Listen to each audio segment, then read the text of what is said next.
कुछ लोग काम के लिए तरसते हैं और जिन्हें थाली में काम मिलता है वो लोग थाली को लात मार देते हैं। मतलब कि पाखी लिटरली राखी बांधने के लिए, मतलब कि शाह हाउस जाने के लिए अधिक को नहीं बुलाया गया, केवल पाखी को बुलाया गया।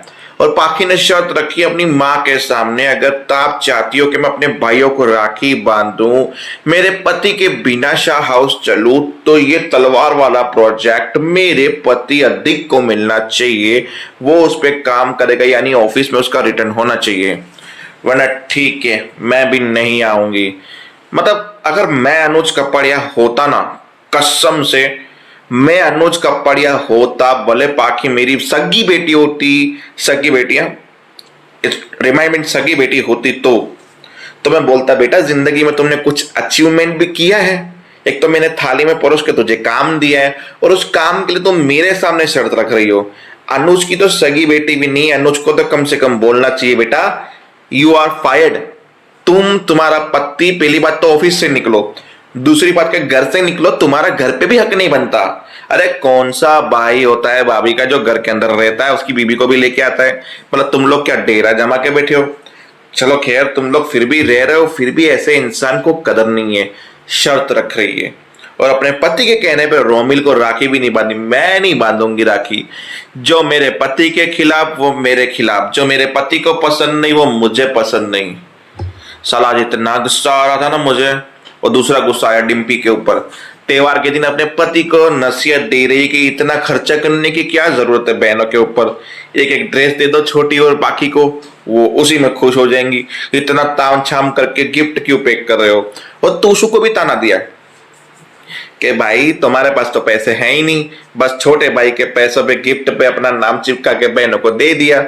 मतलब बहन खुश, भाई ने गिफ्ट दिया, पर पता भी है कि तुमने किसके पैसों से गिफ्ट दिया। मतलब फिर वनराज जाके बोलता त्योहार के दिन प्लीज शांत हो जा। वहां बा ने रसोई में बोला कि काव्या का प्रसाद के ऊपर हाथ भी नहीं लगना चाहिए। इस पे भी मुझे गुस्सा आया कि काव्या को हाथ नहीं लगाना है प्रसाद को, अब शगुन हो जाएगा पाप की पोटली। जहां किंजल बा के जाने के बाद काव्या को एक सीख देती है, देखो काव्या तुम प्रसाद बनाओगी चाहे बा को बुरा लगे या खराब लगे, इस बात में मैं तुम्हारे साथ हूं।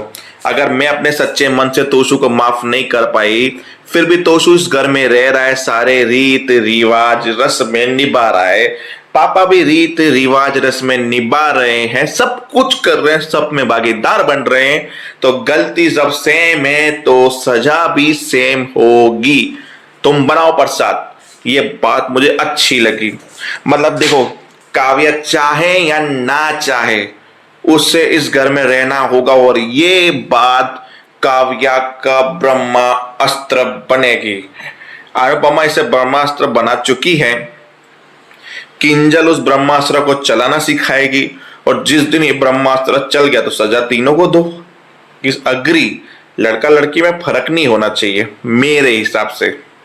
आपका क्या राय है नीचे कमेंट में ठोको और बताओ कि यू इज राइट बा या हमारी किंजू बेबी। बाकी रही बात वहां पे कि छोटी से राखी नहीं बंधवा रहा था रोमिल, फिर अनुपमा ने 2 पन्नों का आज लेक्चर दिया छोटा सा, जिसमें रोमिल ने ओके बोला, राखी बंधवा दी, रोमिल खुश हो गया।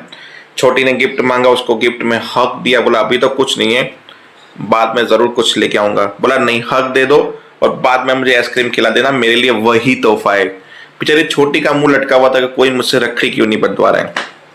ये होते हैं बहन का प्यार भाई के प्रति। तो देखते हैं कि अब शाह हाउस में कौन से तमाशे होते हैं, और उससे पहले पाखी कैसे मिसिंग होती है, और वो जो कल का सस्पेंस था, जो आज का सस्पेंस भी था दिखाया, जहां पे अधिक अनुपमा के ऊपर इल्जाम लगा रहा है। अनुपमा बोलती कि यार तुम लोग जो करो मुझे चुपचाप सुन लेना चाहिए था।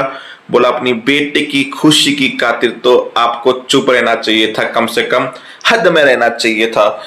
आपको पता है पाखी ने कितनी बार आपको वार्निंग दी, अब अगर पाखी ने कुछ कर दिया अपने आप को, आई होप कि उसने कुछ ना किया हो, पर उसकी सजा आपको मिलेगी।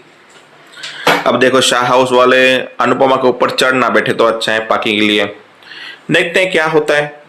बाकी मेरा पहला रिएक्शन सही था, भाई पाखी तुम किस हक से हक जमा रही हो, वो भी कपड़ियास में, क्योंकि पाखी मेहता है, पाखी अधिक मेहता। नॉट कपाड़िया। बाकी आप समझदार हो। जय हिंद, जय भारत।